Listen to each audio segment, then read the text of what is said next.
Hello, everyone. I'm Felicia Zhang, and you're listening to Scrubbed In, a health podcast that tunes into the background and stories of healthcare workers from various fields, explores pre-med life, and discusses the past, present, and future of medicine.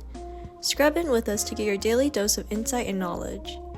Hello, everybody. Welcome to Scrubbed In. My name is Felicia Zhang, and today we're with a special guest, Dr. Eve Shapiro. Hello, Dr. Shapiro. Hi, Felicia. How are you? I'm good. Could you please introduce yourself? Sure. Um, Dr. Eve Shapiro. I'm a pediatrician in Tucson. I've been in Tucson for over 35 years. I had a private practice for many years, and now I'm working part-time so I can travel and visit grandchildren and things like that. And I've also done a lot of health advocacy work, both statewide, locally, and nationally. And I'm currently on the board of an organization called Physicians for a National Health Program. And I'd be happy to talk a little bit more about what we do, what our mission is, and how it affects the healthcare system. Yeah, so could you please talk a little bit about the program? What is it about? Like how to start? So Physicians for a National Health Program started in the 80s, and it was started by two physicians in the Boston area who were concerned about the inadequacies of our healthcare system. And when you think about healthcare systems, they have goals of they have to cover people in the society at a reasonable cost and a reasonable quality and in an equitable manner.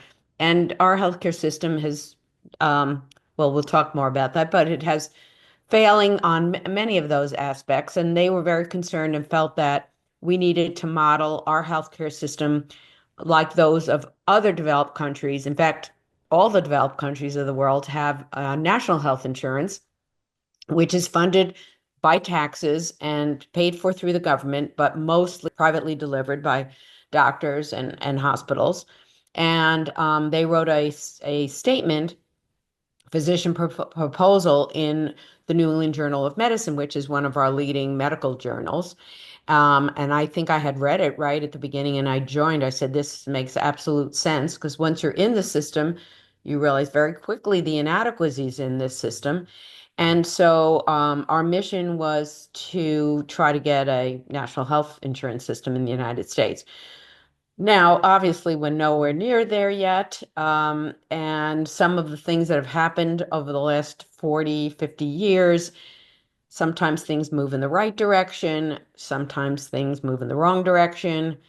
Currently, with the new administration, it's going to definitely move in the wrong direction because all the nominees that are being proposed have the absolute worst ideas of how to deliver healthcare. So basically, I think we have to fight some of those bad ideas before we get onto the more universal, comprehensive approach to healthcare. And I'd be happy to talk more about that, but ask me some more questions about that. Yeah. Are there any ways that normal citizens can help with public health advocacy or just in general? Yeah, absolutely, because we're one of many organizations that work on this issue. And we're the only physician-run organization. A lot of the other ones are from private citizens, like Public Citizen, which is an advocacy organization. It's a 501(c)(3) nonprofit. This has been an issue of theirs for many, many years to have a more comprehensive universal system. There's another organization called Social Security Works. It does care about Medicare and Social Security, but it also has one of its missions as a more universal healthcare system. And there's a group called National Nurses United, mostly nurses, who have this in their platform. So there are many organizations, and we work collaboratively with those organizations to push our agenda more on an educational aspect by explaining to people, just citizens, through community groups, church groups, talk to legislators. In fact, I have a meeting with our new Senator Gallego in 2 weeks to discuss our concerns about healthcare and make sure that he continues to vote the way we would like to see him vote and provide reasons for those why we think that he should vote for certain things. I think at this point, as I mentioned, it's more going to be fighting some of the bad things that might happen. So, for instance, traditional Medicare is a really good program. And now there's another program called Medicare Advantage, which is the privatized form of Medicare, and it's run by private insurance companies. Currently, it provides inadequate care and it costs the government more money. So, it is a terrible program. And the nominees that are being considered all want to increase it because they have all investments in those private insurance companies. So we want to make sure somebody like Gallego stands up for traditional Medicare and doesn't allow the takeover by Medicare Advantage. That's one example. Yeah. Okay, so thank you for telling us a little bit about that. But how did you exactly get into public health advocacy? Um, I guess I've been involved in political action since I was in high school.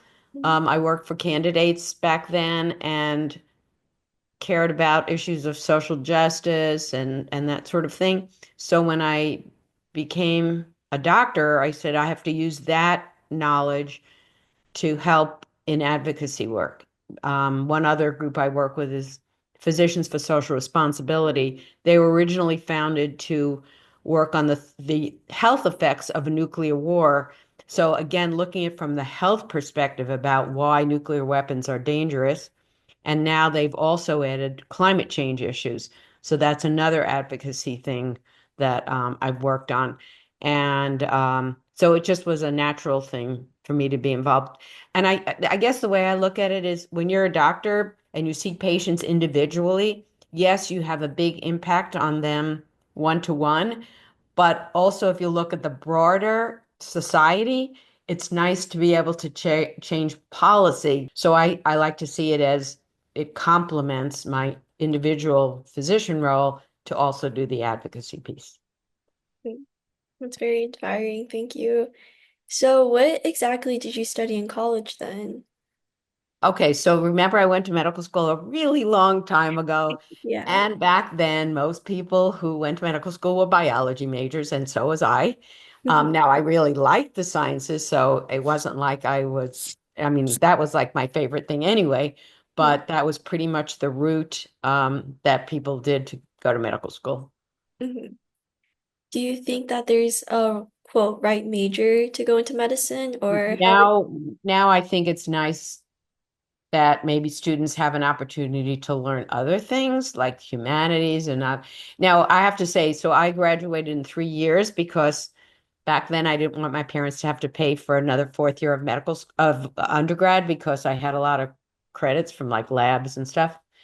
And so I didn't get a chance to take some of those other classes. So I would read some of the books that my friends were reading in their English classes. So I feel I got some of that, but I think to concentrate in those areas gives you a broader perspective. So I think it's really more what you're interested and passionate about. And if you can make that case, I think any major works because you have those certain classes you have to take anyway in the sciences, so you have the background. yeah. So, did you take a gap year? Okay, that was not a thing back then. Nobody did gap years unless you didn't get into medical school and you were going to apply for another year. And as I said, I graduated in 3 years, so I applied to medical school in my second year of college. And and anyway, most almost everybody applied directly. You know, the people didn't have money. Kids could not travel. We People didn't have cars. It was so different when I see how students are now. It was just very different. You knew what you wanted to do and you just went and did it because there weren't any real options. So, but that's things have changed a lot. So I don't think a gap year is a bad idea as long as it's something that you're interested in doing. And I think there are ways to be really productive and learn stuff that would be useful in your career. So, but I just don't have any experience with that. Yeah. So, what exactly made you choose medicine? Oh, I wanted to be a doctor since I was like 6. I don't know. I still remember like hearing stories about people who were sick, and I thought, oh, it was the most fascinating thing. I was going to fix people and all that. So it was never really, I never really had to think about it much. I always knew that that was what I wanted to do. And as I said, I really liked sciences and I liked the helping aspect of medicine. And so it was pretty much, I knew it right from the start. Hmm. So was that like a main motivator to get you through medical school, or was there some other motivation that helped you get through everything? I wouldn't even think of it like that way. It was just like it's just something you just did it. I wanted to be a doctor, so that was my goal. And so you just did what you had to do to get there. And that's how we looked at it. I think life was simpler back then. That's what Yeah, I'm definitely. saying. We had no social media, we had no other people telling us what to do. Yeah, yeah. Do you have any like advice for the next generation of medical school students? I would definitely like to see more students get involved in advocacy. We have in our organization, there's a group called it's SNAP, Students for a National Health Program. And most of them are in medical school, and they have been just terrific. These are students who recognize the same thing that I saw. System is really bad, and let's do what we can. And they have gotten involved. They've done a lot of really great stuff on local level. They did a resolution to the Arizona Medical Association that got past the student chapter, and it got pretty far. So they really, and it helped them learn a lot about advocacy efforts. And I would love to see more students join that group and get involved in that way, if that's something that they're interested in. There's probably other advocacy things. I think right now, immigration is a huge issue. And, that's another thing that students might want to get involved with. It's going to affect a lot of their patients in a really negative way.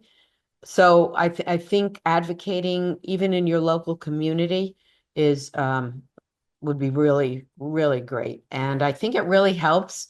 I know those students who worked with us in SNAP, when they applied to residencies, they talked about their experience. And I think it was really helpful in terms of getting into the places they wanted to go. Mhm. Yeah, thank you. So what exactly got you into pediatrics over other specialties? So when I was in medical school, the head of our pediatric department said, why take care of people at the end of their lives when you can take care of them at the beginning of their lives and have an impact for their whole life? And I said, wow, that really makes a lot of sense. Plus, kids are cute and it's fun to be with them and they say cute things. Um, and, um, I like the whole developmental aspect about, teaching parents about normal development and that sort of thing.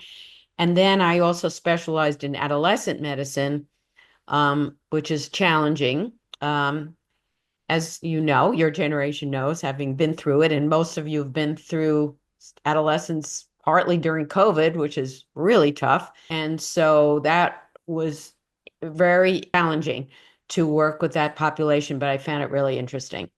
And so that was one of my specialties. So I did about two-thirds general pediatrics and one-third adolescent medicine. What exactly is the difference between adolescents and pediatrics? Age. So I would say adolescent is basically 12. And I used to see people through college graduation, so generally 22 or so, Mhm. sometimes even a little older. What would you say was the most challenging thing about pediatrics?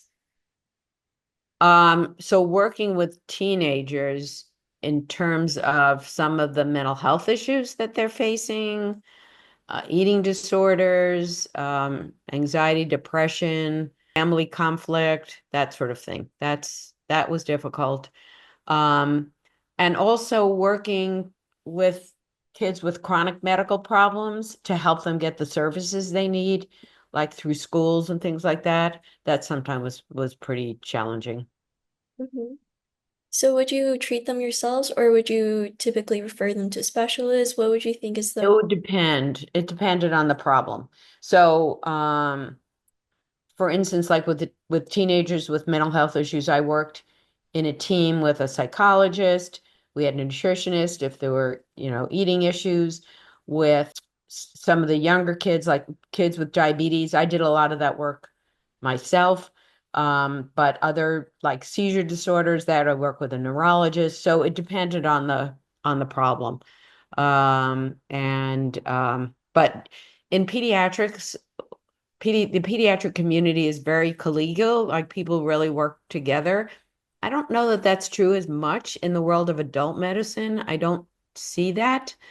So that's one of the other things that I like about pediatrics. It's like we really care about the patients, that the patient's well-being is our goal, and we're all in this together. I have a feeling that's why I also like pediatrics.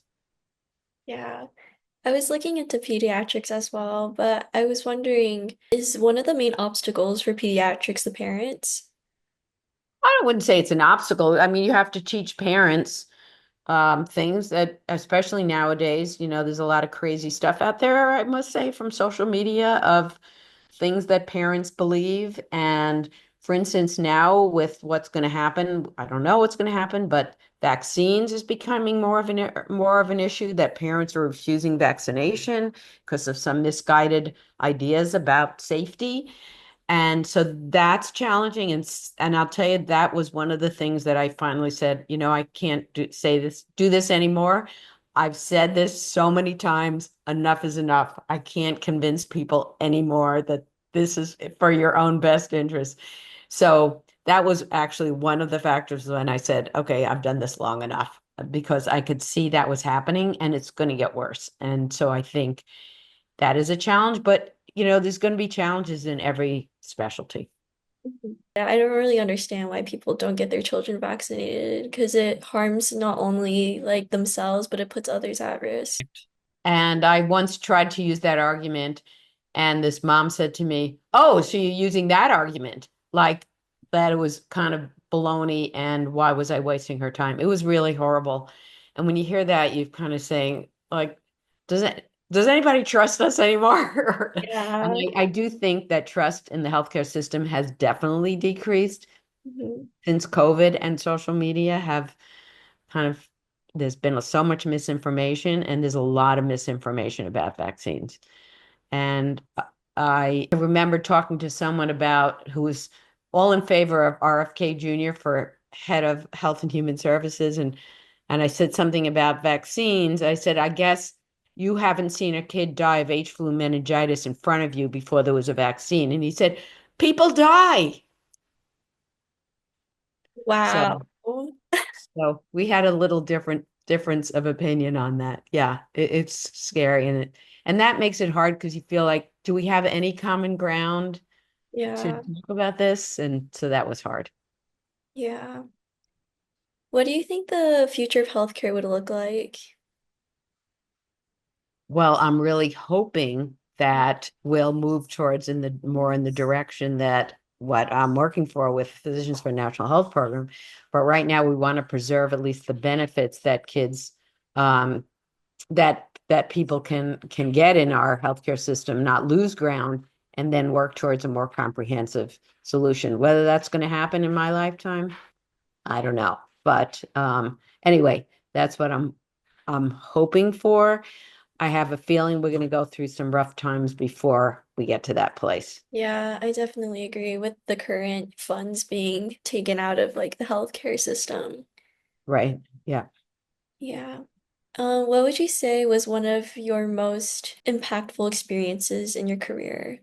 The thing about medicine is that there's always new things to learn. And when I talk to people in other careers, I just can't imagine doing some of those things because you just do the same thing over and over with where in medicine, even if it's the same disease, it presents differently in different people. So every day is kind of a challenge, and you learn things and you read new articles about new breakthroughs. And I just think that's so amazing about healthcare. Is that it just, you're always learning. And that's one of the things I really like about it. Yeah. One last question. Sure. If you were to go back in time and tell yourself something, what would you tell yourself? Things are going to change more than you expect. Back when, in the 70s, 80s, 90s. It was like, oh, things will just kind of putter along like they have been. We'll learn new things, but we'll move in a forward direction. Oh no, there's a lot of steps backward as well as forward. And I think I didn't realize how much that would impact the work that we do. Mhm. Okay, thank you so much. Sure. Thank you for listening to Scrubbed In. If you learned or found anything to be interesting and valuable, join us for the next episode where we will be discussing life as a pre-med. I'm your host, Felicia, scrubbing out.